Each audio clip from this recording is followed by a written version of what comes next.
आज हम लोग कूलम्ब्स लॉ का अध्ययन करेंगे। Coulomb's law states that the magnitude of the force of attraction or repulsion between any two point charges at rest is directly proportional to the product of magnitude of the charges and inversely proportional to the square of the distance between them। अर्थात हिंदी में इसको कहेंगे कि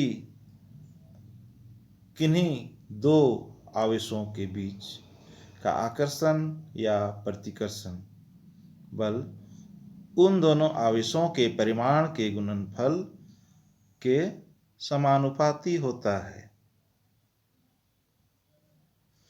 और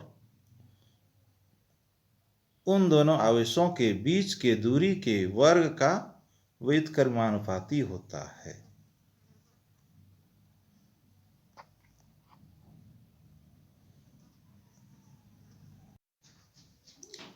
If Q1 and Q2 be 2-point charges,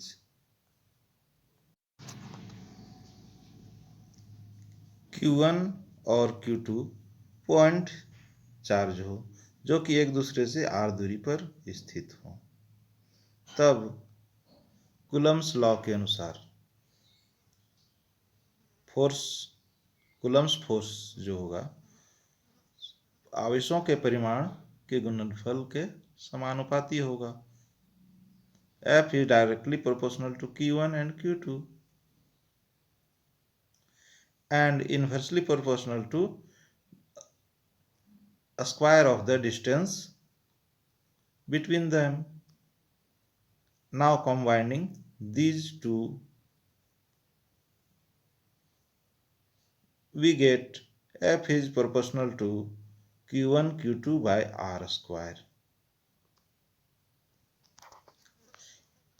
Eliminating proportionality sign, we introduce an constant K and equation becomes F is equal to K Q1 Q2 by R square.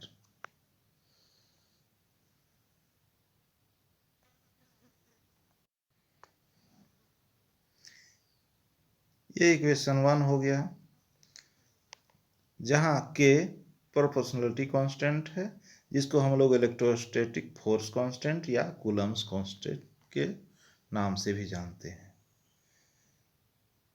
और इस K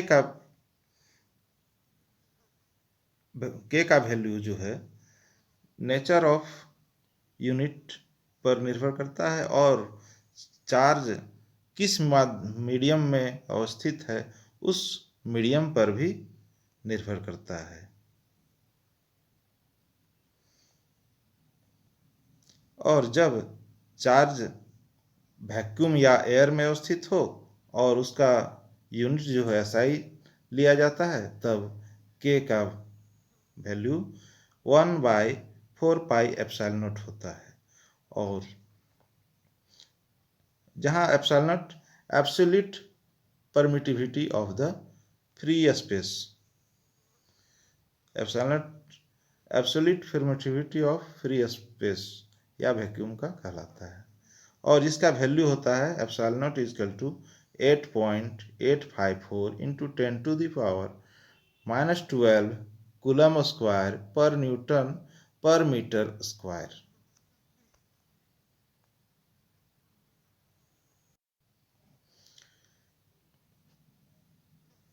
K का value equation 1 में put करने पर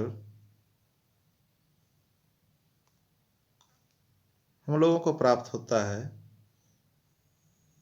F equal to 1/4 pi epsilon naught Q1 Q2 by R square.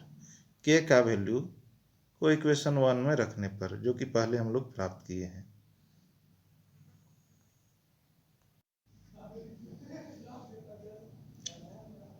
Epsilon not का value 8.854 into 10⁻12 coulomb square पर newton पर metre square को के वैल्यू 1/4πε0 में रखने पर हम लोग को प्राप्त होता है 1/4 into pi 3.14 into 8.854 into 10⁻⁻12. On calculation we get 9 into 10⁻⁹ Newton meter square per coulomb square. अब हम लोग कूलम्ब्स इक्वेशन 1 को हम लोग इस तरह से भी लिख सकते हैं F is equal to 9 into 10⁻⁹ Q1 Q2 by R square. ये कूलम्ब्स लॉ हम लोग का हो गया.